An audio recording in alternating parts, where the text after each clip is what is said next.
Profetas y Reyes, capítulo 6, la división del reino. Y durmió Salomón con sus padres, y fue sepultado en la ciudad de su padre David, y reinó en su lugar Roboam su hijo. Poco después de ascender al trono, Roboam fue a Siquén, donde esperaba recibir el reconocimiento formal de todas las tribus. En Sichén se había juntado todo Israel para hacerlo rey. Entre los presentes se encontraba Jeroboam, hijo de Nabat, el mismo Jeroboam que durante el reinado de Salomón había sido conocido como valiente y esforzado, y a quien el profeta silonita Ahías había dado ese mensaje sorprendente: He aquí que yo rompo el reino de la mano de Salomón, y a ti te daré 10 tribus. Por medio de su mensajero el Señor había hablado claramente a Jeroboam acerca de la necesidad de dividir el reino. Esta división debía realizarse, había declarado: por cuanto me han dejado y han adorado a Astarot, diosa de los sidonios, y a Chemos, dios de Moab, y Moloch, dios de los hijos de Amón, no han andado en mis caminos para hacer lo recto delante de mis ojos y mis estatutos y mis derechos, como hizo David su padre.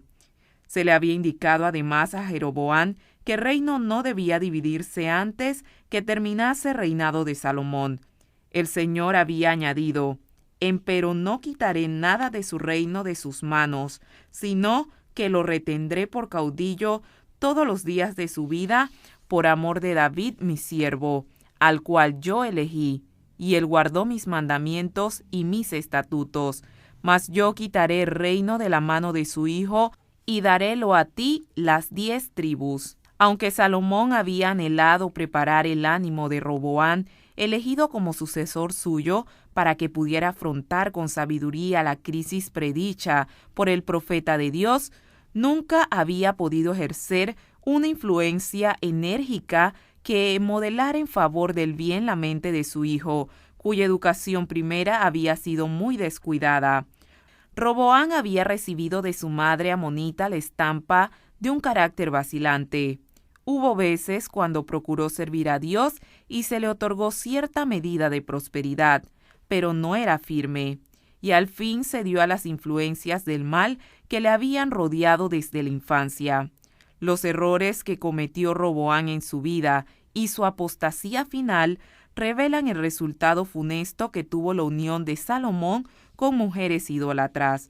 Las tribus habían sufrido durante mucho tiempo graves prejuicios bajo las medidas opresivas de su gobernante anterior. El despilfarro cometido por Salomón durante su apostasía le había inducido a imponer al pueblo contribuciones gravosas y exigirle muchos servicios. Antes de coronar a un nuevo gobernante, los dirigentes de las tribus resolvieron averiguar si el hijo de Salomón tenía o no el propósito de aliviar esas cargas. Vino pues Jeroboam y todo Israel, y hablaron a Roboam diciendo: Tu padre agravó nuestro yugo, afloja tú, pues ahora algo de la dura servidumbre y del grave yugo con que tu padre nos apremió, y te serviremos. Deseando consultar a sus consejeros antes de delinear su conducta, Roboam contestó: Volved a mí de aquí a 3 días. Y el pueblo se fue. Entonces el rey Roboam tomó consejo con los viejos que habían estado delante de Salomón su padre cuando vivía. ¿Cómo aconsejáis vosotros que responda a este pueblo? Y ellos le hablaron diciendo: Si te condujeres humanamente con este pueblo, y los agradares, y les hablares buenas palabras, ellos te servirán perpetuamente. Desconforme, Roboam se volvió hacia los jóvenes con quienes había estado asociado durante su juventud y les preguntó: ¿Cómo aconsejáis vosotros que respondamos a este pueblo que me ha hablado diciendo: disminuye algo del yugo que tu padre puso sobre nosotros? Los jóvenes le aconsejaron que tratara severamente a los súbditos de su reino y les hiciera comprender claramente desde el mismo principio que no estaba dispuesto a tolerar oposición alguna a sus deseos personales. Halagado por la perspectiva de ejercer una autoridad suprema, Roboam decidió pasar por alto el consejo de los ancianos de su reino y seguir el de los jóvenes. Así aconteció que el día señalado, cuando vino Jeroboam con todo el pueblo a Roboam para que les declarara qué conducta se proponía seguir, Roboam respondió al pueblo duramente diciendo: Mi padre agravó vuestro yugo, pero yo añadiré a vuestro yugo. Mi padre os hirió con azotes, mas yo os heriré con escorpiones. Si Roboam y sus inexpertos consejeros hubiesen comprendido la voluntad divina con referencia a Israel, habrían escuchado al pueblo cuando pidió reformas decididas con la administración del gobierno. Pero durante la hora oportuna, en la asamblea de Siquén, no razonaron de la causa al efecto, y así debilitaron para siempre su influencia sobre gran número del pueblo. La resolución que expresaron de perpetuar e intensificar la opresión iniciada durante el reinado de Salomón estaba en conflicto directo con el plan de Dios para Israel y dio al pueblo amplia ocasión de dudar de la sinceridad de sus motivos. En esa tentativa imprudente y cruel de ejercer el poder, el rey y los consejeros que eligió revelaron el orgullo que sentían por su puesto y su autoridad. El Señor no permitió a Roboam que llevase a cabo su política. Entre las tribus había muchos millares a quienes habían irritado las medidas opresivas tomadas durante el reinado de Salomón, y les pareció que no podían hacer otra cosa que rebelarse contra la casa de David. Y cuando todo el pueblo vio que el rey no les había oído, respondióle estas palabras diciendo: ¿Qué parte tenemos nosotros con David? No tenemos heredad con el hijo de Isaí. Israel, a tus estancias, provee ahora en tu casa David. Entonces Israel se fue a sus estancias. La brecha creada por el discurso temerario de Roboam resultó irreparable. Desde entonces, las 12 tribus de Israel quedaron divididas. La de Judá y la de Benjamín constituyeron el reino inferior o meridional, llamado de Judá bajo el gobierno de Roboam, mientras que las 10 tribus septentrionales formaron y sostuvieron un gobierno separado, conocido como Reino de Israel, regido por Jeroboam. Así se cumplió la predicción del profeta concerniente a la división del reino. Era ordenación de Jehová. Cuando Roboam vio que las 10 tribus le negaban su obediencia, se sintió incitado a obrar. Mediante uno de los hombres influyentes de su reino, Adoram, que estaba sobre los tributos, hizo un esfuerzo para conciliarlos, pero el embajador de paz fue tratado de forma que demostró los sentimientos de quienes se oponían a Roboam. Apedreóle todo Israel y murió. Asombrado por esta evidencia de cuán intensa era la rebelión, el rey Roboam se esforzó a subir en su carro y huir a Jerusalén. En Jerusalén, Roboam juntó toda la casa de Judá y la tribu de Benjamín, 180,000 hombres escogidos de guerra para hacer guerra a la casa de Israel y reducir el reino de Roboam, hijo de Salomón. Mas fue palabra de Jehová a Semaías, varón de Dios, diciendo: Habla a Roboam, hijo de Salomón, rey de Judá, y a toda la casa de Judá y de Benjamín, y a los demás pueblos, diciendo: Así ha dicho Jehová: No vayáis, ni peleéis contra vuestros hermanos, los hijos de Israel. Volveos cada uno a su casa, porque este negocio yo lo he hecho. Y ellos oyeron la palabra de Dios, volviéronse y fuéronse conforme a la palabra de Jehová. Durante 3 años, Roboam procuró sacar provecho del triste experimento con que inició su reinado, y fue prosperado en ese esfuerzo. Edificó ciudades para fortificar a Judá. Fortificó también las fortalezas y puso en ellas capitanes, vituallas y vino y aceite. Fortificólas, pues, en gran manera. Pero el secreto de la prosperidad de Judá durante los primeros años de reinado de Roboam no estribaba en estas medidas, Se debía a que el pueblo reconocía a Dios como el gobernante supremo, y esto ponía en terreno ventajoso a las tribus de Judá y Benjamín. A ellas se unieron muchos hombres temerosos de Dios que provenían de las tribus septentrionales. Nos dice el relato: tras aquellos acudieron también de todas las tribus de Israel los que habían puesto su corazón en buscar a Jehová, Dios de Israel, y viniéronse a Jerusalén para sacrificar a Jehová, el Dios de sus padres. Así fortificaron el reino de Judá y confirmaron a Roboam, hijo de Salomón, por 3 años, porque 3 años anduvieron en el camino de David y de Salomón. En la continuación de esta política residía la oportunidad que tenía Roboam para redimir en gran medida los errores pasados y restaurar la confianza en su capacidad de gobernar con discreción. Pero la pluma inspirada nos ha dejado la triste constancia de que el sucesor de Salomón no ejerció una influencia enérgica en favor de la lealtad a Jehová. A pesar de ser por naturaleza de una voluntad fuerte y egoísta, lleno de fe en sí mismo y propenso a la idolatría, si hubiese puesto toda su confianza en Dios, habría adquirido fuerza de carácter, fe constante y sumisión a los requerimientos divinos. Pero con el transcurso del tiempo, el rey puso su confianza en el poder de su cargo y en las fortalezas que había creado. Poco a poco fue cediendo a las debilidades que había heredado hasta poner su influencia por completo del lado de la idolatría. Y como Roboam hubo confirmado el reino, dejó la ley de Jehová y con él todo Israel.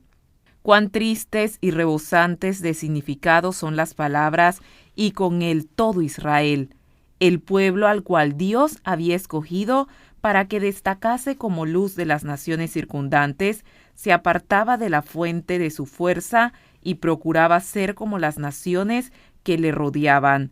Así como Salomón sucedió a Roboam, la influencia del mal ejemplo extravió a muchos, y lo mismo sucede hoy en mayor o menor grado con todo aquel que se dedica a hacer el mal. No se limita a tal influencia del mal proceder. Nadie vive para sí, nadie perece solo en su iniquidad. Toda vida es una luz que alumbra y alegra la senda ajena, o una influencia sombría y desoladora que lleva hacia la desesperación y la ruina. Conducimos a otros hacia arriba, a la felicidad, a la vida inmortal, o hacia abajo, a la tristeza y a la muerte eterna. Y si por nuestras acciones fortalecemos o ponemos en actividad las potencias que tienen para el mal los que nos rodean, compartimos su pecado. Dios no permitió que la apostasía del gobernante de Judá quedase sin castigo. En el 5º año del rey Roboam subió Sisac, rey de Egipto, contra Jerusalén, por cuanto se habían rebelado contra Jehová, con 1,200 carros y con 60,000 hombres de a caballo, mas el pueblo que venía con él de Egipto no tenía número. Y tomó las ciudades fuertes de Judá y llegó hasta Jerusalén. Entonces vino Semeías, profeta de Roboam, y a los príncipes de Judá que estaban reunidos en Jerusalén por causa de Sisac, y díjoles: Así ha dicho Jehová, vosotros me habéis dejado, y yo también os he dejado en manos de Sisac. El pueblo no había llegado todavía a tales extremos de apostasía que despreciase los juicios de Dios. En las pérdidas ocasionadas por la invasión de Sisac, reconoció la mano de Dios y por un tiempo se humilló. Declaró: Justo es Jehová. Y como vio Jehová que se habían humillado, fue palabra de Jehová a Semeías, diciendo: Hanse humillado, no los destruiré, antes los salvaré en breve, y no se derramará mi ira contra Jerusalén por mano de Sisac. Empero serán sus siervos, para que sepan que es servirme a mí, y servir a los reinos de las naciones. Subió pues Sisac, rey de Egipto, a Jerusalén, y tomó los tesoros de la casa de Jehová, y los tesoros de la casa del rey. Todo lo llevó, y tomó los paveses de oro que Salomón había hecho, y en lugar de ellos hizo el rey Roboam paveses de metal, y entrególos en manos de los jefes de las guardias, los cuales custodiaban la entrada de la casa del rey. Y como él se humilló, la ira de Jehová se apartó de él, para no destruirlo del todo, y también en Judá las cosas fueron bien. Pero cuando cesó la aflicción y la nación volvió a prosperar, muchos olvidaron sus temores y cayeron de nuevo en la idolatría. Entre ellos se contaba el rey Roboam mismo. Aunque humillado por la calamidad que había caído sobre él, no hizo de ello un punto de retorno decisivo en su vida. Olvidando la lección que Dios había procurado enseñarle, volvió a caer en los pecados que habían atraído castigo sobre la nación. Después de algunos años sin gloria, durante los cuales el rey hizo lo malo porque no apercibió su corazón para buscar a Jehová, durmió Roboam con sus padres y fue sepultado en la ciudad de David, y reinó en su lugar Abías su hijo. Con la división del reino al principio del reinado de Roboam, la gloria de Israel empezó a desvanecerse y nunca se recobró plenamente.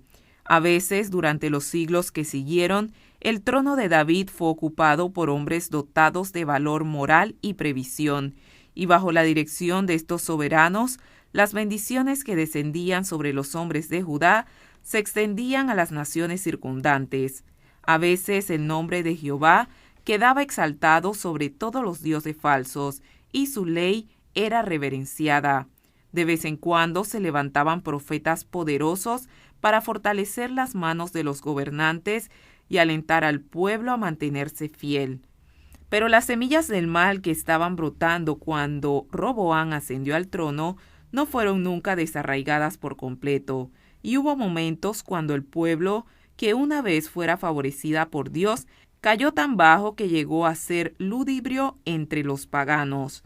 Sin embargo, a pesar de la perversidad de aquellos que se inclinaban a las prácticas idólatras, Dios estaba dispuesto en su misericordia a hacer cuanto estaba en su poder para salvar de la ruina completa al reino dividido.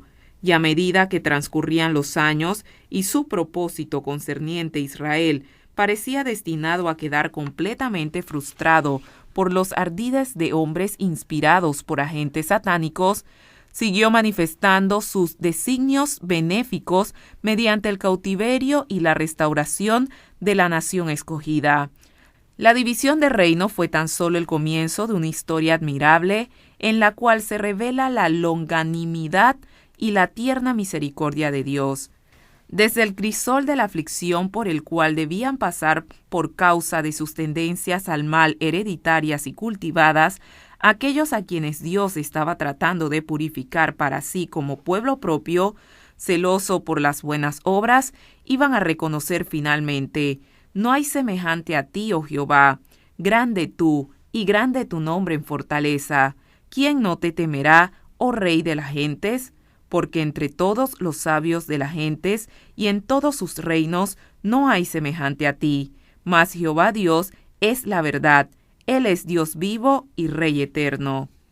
Los adoradores de los ídolos iban a aprender al fin la lección de que los falsos dioses son impotentes para elevar y salvar a los seres humanos.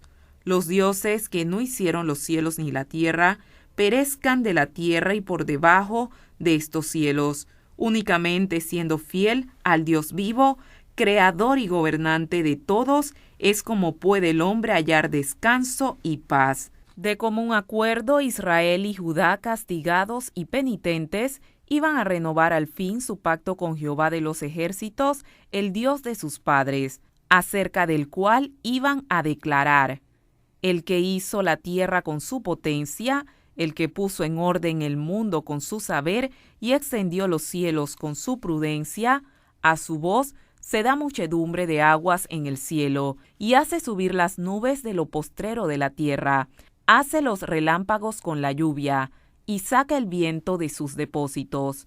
Todo hombre se embrutece y le falta ciencia. Avergüéncese de su vaciadizo todo fundidor, porque mentira es su obra de fundición, y no hay espíritu en ellos. Vanidad son, obra de escarnios, en el tiempo de su visitación perecerán. No es como ellos la suerte de Jacob, porque él es hacedor de todo, e Israel es la vara de su herencia. Jehová de los ejércitos es su nombre. Profetas y Reyes, capítulo 6, la división